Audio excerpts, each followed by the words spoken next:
তো এই ভিডিওটা শুধু শফিকের জন্য।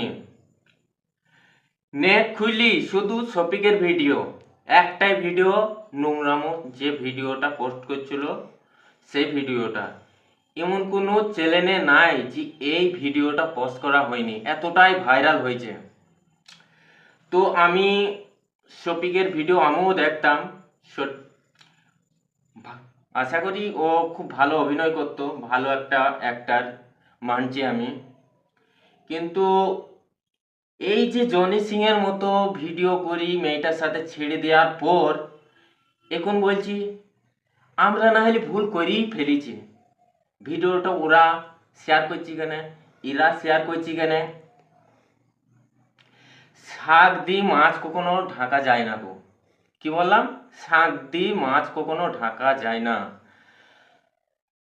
তো বুঝতে পারছিস যে এটা একটা খারাপ ভিডিও, এটা ছাড়া যাবে না।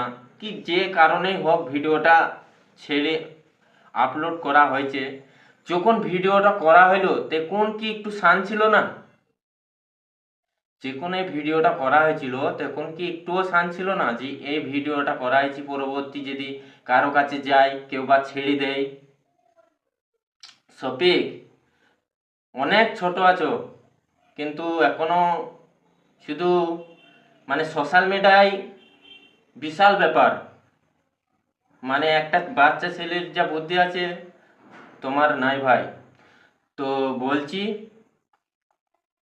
যারা যারা এই ভিডিওগুলো ছাড়ছো পোস্ট করছো অবশ্যই ওটা বিলার দিবা, বিলার করে তারপরে ভিডিওটা ছাড়বা, যদি মানুষকে বোঝানোর দরকারই হয়। কারণ এইভাবে ভিডিওটা ডাইরেক্ট ছাড়বা না।